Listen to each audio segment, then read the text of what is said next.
정당들은 나름의 기준으로 공천을 결정합니다. 하지만 유권자의 눈에는 적합하지 않은 인물인 경우가 자주 있습니다. 친박 실세인 최경환 의원이 그런 경우인데요. 시민사회단체들이 최 의원을 낙천 대상자로 선정한 이유는 무엇일까요? 노지민 기자입니다.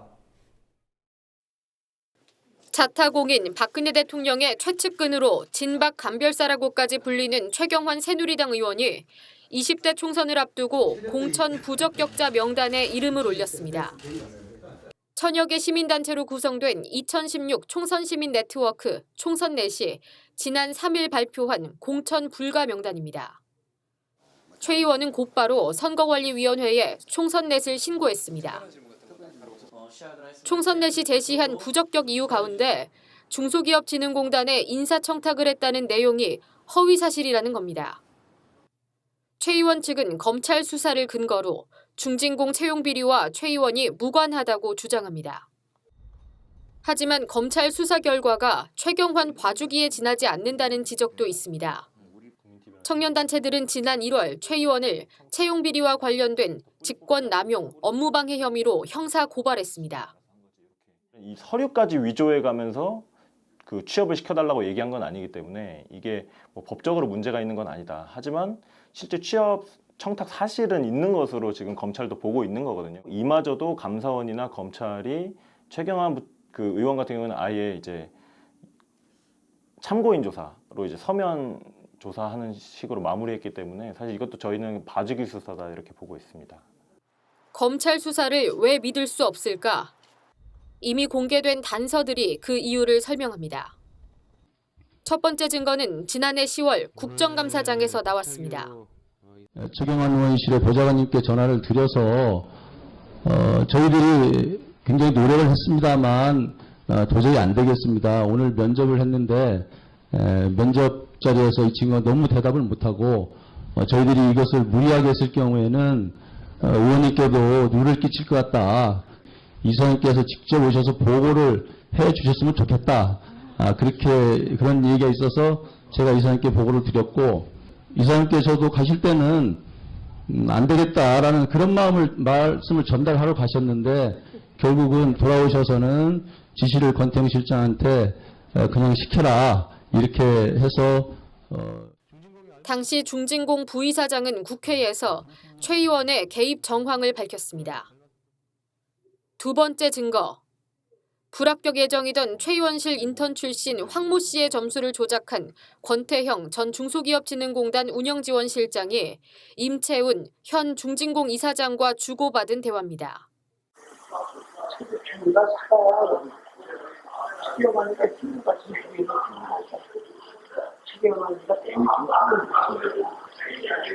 그리고 내가 양쪽이나 얘기했어. 네.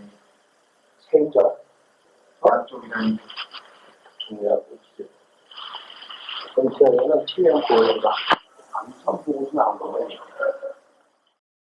지난해 12월 공개된 이 녹음 파일에는 임채운 현 중진공 이사장이 꼬리 자르기에 나선 상황이 포착돼 있습니다. 권 전 실장은 이 대화 내용을 언론에 공개하고 보도자료를 통해 검찰 수사의 공정성에 의문을 제기했습니다. 검찰이 미리 설정한 인물로 피의자를 한정한 채 중진공의 내부 비리로만 조사를 진행한다는 내용이었습니다. 3개월 뒤 이 의혹은 현실이 됐습니다.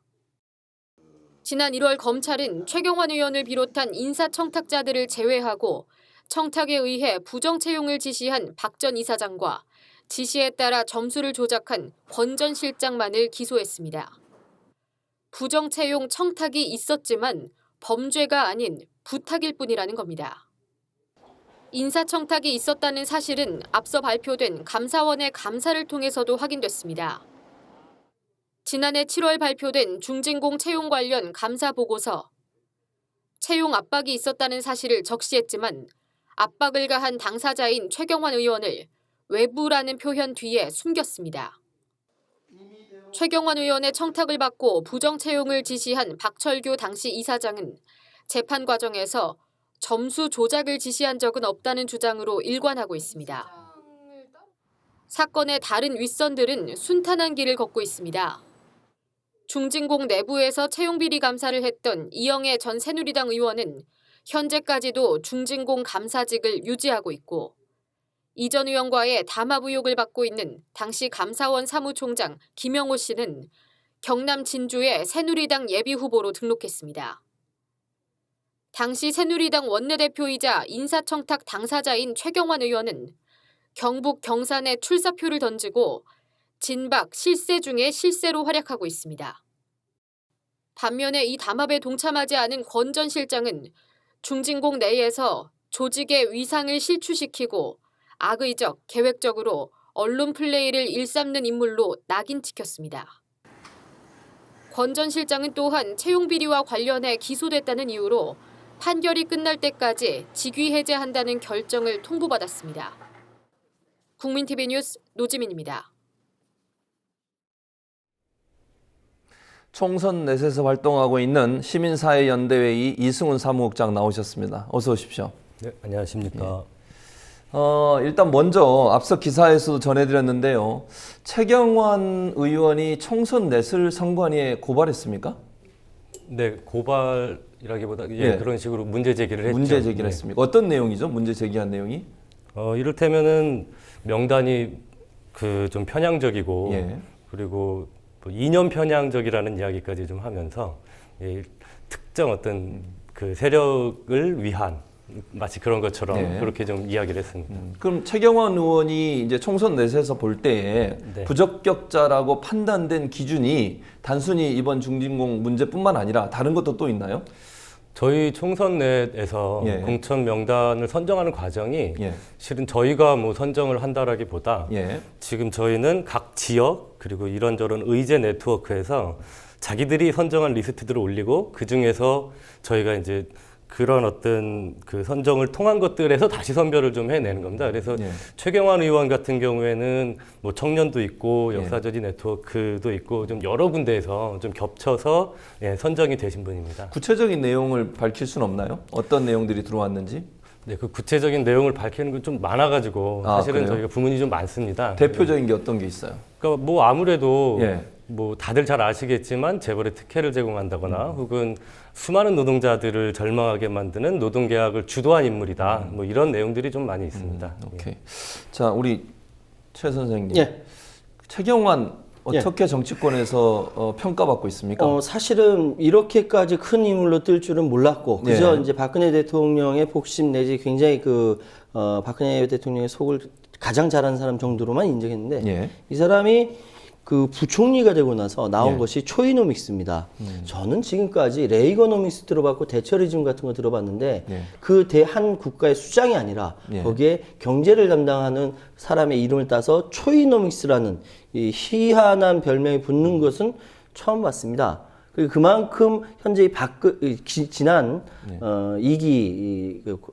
박근혜 권력에서 예. 확실한 자기 색깔을 내고 경제 정책을 집행했다는 거죠. 근데 여기서 재미있는 것은 뭐냐면은 그러니까 경제부총리로 들어갈 때 인사청문회 할 때 7월 달이었던 걸로 예. 기억하는데요. 그때 인사청문회에서는 소득주도 성장론을 이야기했습니다. 예. 소득주도 성장론을 얘기하면서 진보 쪽의 아젠다를 먼저 가져왔죠. 예. 그리고 집권하고 나서 경제성장론으로 그러니까 인사청문회 통과되고 나서 경제성장론으로 바뀐 거죠. 예. 이거를 봤을 때 과연 그 최경환 총리 그때 예. 경제부총리에 대해서 평가를 예. 어떻게 내렸냐면은 두 가지죠. 하나는 그렇게 능수능란하게 바꿀 정도로 스스로 능란한 여우 내지 뭐 이렇게 교활한 모습이다라고 평가하는 거 하나. 다른 하나는 모른다. 예. 모른다. 이것이 이건지 저건지 모른다. 아무것도 모른다. 그렇기 때문에 참모진에서 정리해 준 것을 가지고 갖다 마치 박근혜 대통령 이야기하는 건 똑같은데요. 예. 이게 두 가지 평가가 있습니다. 근데 그 중에 저는 첫 번째 있었던 그만큼 교활하다라고 이야기하는 것이 맞다는 생각합니다. 네, 이 국장님. 그 다른 사람도 이제 어쨌든 여기 낙선 운동의 대상으로 거론된 사람이 많은데 유독 최경환 의원이 네. 그렇게 반발하는 이유가 있을까요?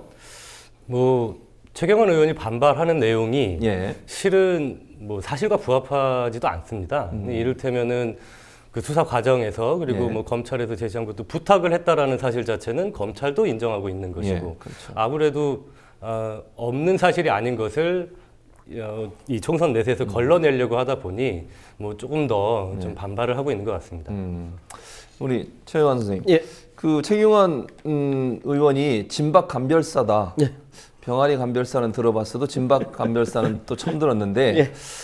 그렇게 이렇게 하고 다니셨잖아요. 그렇죠. 소위 이제 뭐 TK 지역에서 그렇죠. 그런 행동이 선거에 도움이 될까요? 이게 선거는 이제 이렇게 되지 않습니까? 예. 내표 지키기, 예. 상대표 깨기, 그리고 산토끼 잡기.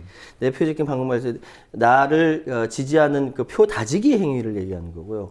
그리고 상대편 표를 깨는 것은 상대방의 이슈를 던지든 뭘 하든 간에 깨는 거고, 중도층을 잡는 산토끼 전략이 따로 있는데, 바로 진박 감별사로서 돌아다니면서 바로 상대방 표를 지지하는 것을 깬 거죠. 예, 나는 박근혜 대통령을 지지한 사람을 만나러 왔다. 진박 감별사로 오면서 거기에 유권자들을 이슈를 던져서 깬 거고, 예.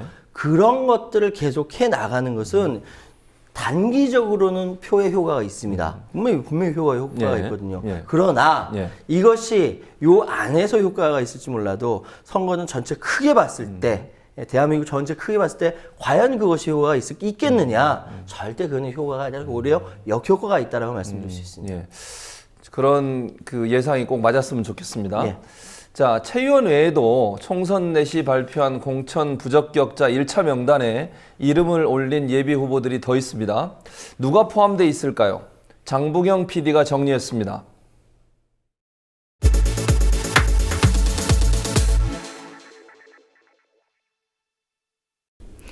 2016 총선 시민 네트워크에서 공천 부적격자 9명의 명단을 발표했습니다.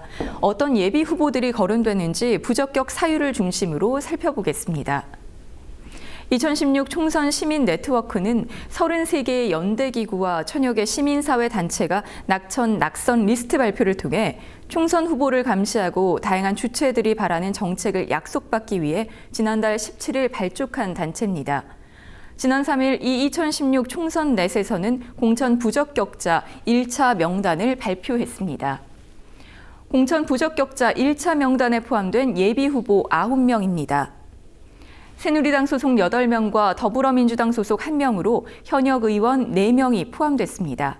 출사표를 던진 지역구와 예비 후보 보겠습니다. 인천 연수갑 황우여, 경북 경산 최경환, 강원 춘천 김진태, 서울 노원갑 이노근 예비 후보입니다. 모두 현역 의원입니다. 또 경북 경주 김석기, 충남 서산태안 한상율, 울산 남구갑 박기준, 대구 달서울 김용판, 인천 계양갑 김현종 예비 후보가 명단에 포함됐습니다. 앞선 리포트에서 자세히 다룬 최경환 예비 후보를 제외한 8명을 중심으로 총선 넷에서 밝힌 부적격 사유를 살펴보겠습니다. 새누리당 소속 예비 후보 먼저 보겠습니다. 황우여 후보입니다. 현 19대 국회의원으로 박근혜 정권에서 사회부총리 겸 교육부 장관을 지냈습니다. 그리고 지난 1월 총선 출마를 위해 장관직에서 물러났습니다. 2015년 한국사 교과서 국정화를 주도하고 누리과정 예산 배정 방치로 보육대란을 일으켜 부적격자 명단에 올랐습니다. 당시 교육부 장관이었던 황 후보는 많은 반발에도 불구하고 중고등 한국사 교과서 국정화를 확정해 발표합니다. 그리고 불과 2달 뒤 총선 출마를 위해 장관직을 떠났습니다. 현재 한국사 교과서는 오는 11월까지 집필이 완료될 예정입니다. 보육대란 문제도 있습니다. 황 후보는 지난해 10월 지방교육재정 교부금법 시행령을 고쳐 누리과정 예산을 교육청의 의무지출 경비에 포함시켰습니다. 이로 인해 정부가 교육청에 어린이집 보육비를 떠넘기는 근거가 돼 결국 보육대란이 일어나게 됐습니다. 다음은 김진태 후보입니다. 현 19대 국회의원으로 춘천지검 원주지청 지청장 출신입니다. 잦은 막말과 색깔론으로 국회 윤리위원회에 4차례 제소되는 등 공직자로서 갖춰야 할 기본 자격 미달이라는 지적입니다. 대표적인 그 막말들 보겠습니다. 종북 논란이 일으키며 색깔론을 불러일으킨 막말들입니다. 세월호 관련 망언도 있습니다. 세월호 선체는 인양하지 맙시다. 괜히 사람만 또 다칩니다. 대신 사고 해역을 추념공원으로 만듭시다. 아이들은 가슴에 묻는 겁니다. 이런 발언을 했습니다. 노원구청장을 지낸 이노근 후보 보겠습니다. 반환경정책을 고수하고 잦은 막말과 사회갈등 조장으로 명단에 포함됐습니다. 환경을 이유로 모든 사업이 지연되거나 파기되거나 그로 인해 비용에 엄청난 부담을 가져온다라는 이 발언을 통해 확인할 수 있습니다. 야당 의원에게 한 막말이 회자된 적도 있습니다. 당시 새정치민주연합 최민희 의원에게 한 말들입니다. 김석기 후보 보겠습니다. 서울지방경찰청장과 한국공항공사 사장을 역임했습니다. 용산 참사 책임자이고 총선 출마를 위한 공직 중도 사퇴 반복으로 명단에 올랐습니다. 용산 참사는 2009년 1월 용산 철거민 세입자들이 남일당 건물 막루에서 농성을 벌이다 경찰 진압 과정에서 철거민 5명과 경찰관 1명이 숨진 사건입니다. 김 후보는 당시 경찰의 무리한 진압에 대한 최종 책임자임에도 제대로 책임을 인정한 적이 없습니다. 더 좋은 자리를 위해 맡은 공직을 벌이는 행동을 거듭해 공직자로서의 기본적인 자세와 자격이 부족하다는 지적입니다. 전 국세청장 한상률 후보입니다. 정권에 봉사하는 표적 세무조사를 주도해 명단에 포함됐습니다. 고 노무현 전 대통령의 후원자였던 박연차 회장의 태광 실업을 세무조사한 뒤 해당 내용을 검찰에 신고해 박연차 게이트를 기획했다는 의혹을 받았습니다. 박희준 후보 보겠습니다. 부산지방검찰청 검사장 출신입니다. 스폰서 검사 의혹 당사자로 검찰 신뢰를 저하시켰고 대법원에서 면직 처분이 정당하다는 확정 판결을 받아 부적격자 명단에 올랐습니다. 박 후보는 지난 2010년 건설업자의 폭로로 시작된 스폰서 검사 논란의 당사자입니다. 비록 특검에서 무혐의 처분을 받았지만 야권으로부터 봐주기식 수사라는 지적을 받았고 대법원에서 면직 처분 확정 판결을 받았습니다. 서울지방경찰청장 출신인 김용판 후보입니다. 국정원 대선 개입 사건 중간 수사 결과 발표 누락으로 대통령 선거에 영향을 줬다는 등의 사유로 명단에 올랐습니다. 18대 대선을 3일 앞두고 승패에 영향을 줄 수 있는 수사 결과를 발표해 논란이 된 바 있습니다. 비록 집권남용 혐의에 대해 무죄 판결을 받았지만 특정 후보에게 유리한 결과를 발표하고 국정원에 면죄부를 주려고 했던 행위 자체가 그 문제라는 지적입니다. 더불어민주당 김현종 후보 보겠습니다. 외교통상부 통상교섭본부장 출신으로 한미 FTA를 밀실에서 추진한 협상의 최종 책임자라는 사유로 부적격자 명단에 포함됐습니다. 교섭 과정에서의 부적절한 언행 역시 그 이유입니다.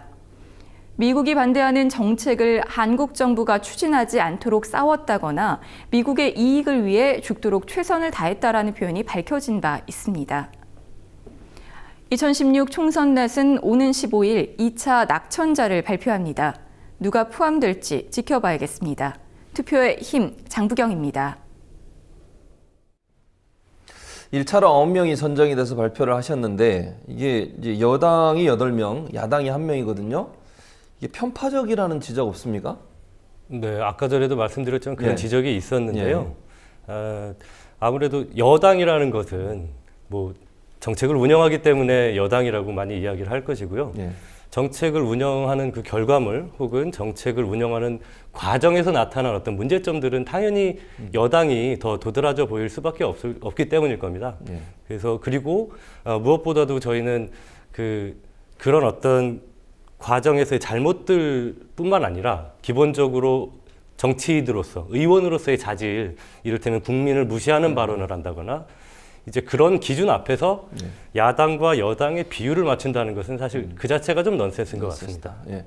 이게 걸러지는 과정을 아까 잠깐 설명하셨는데 네네. 대체적으로 그 일반 여러 단체나 아니면 개인이 올린 내용들을 종합해서 그러면 명단을 작성을 하는 건가요? 네, 낙천된 그렇습니다. 명단을. 예. 예. 그러니까 총선 내에서 일방적으로 정하는 건 아니네요. 그렇죠. 예. 예.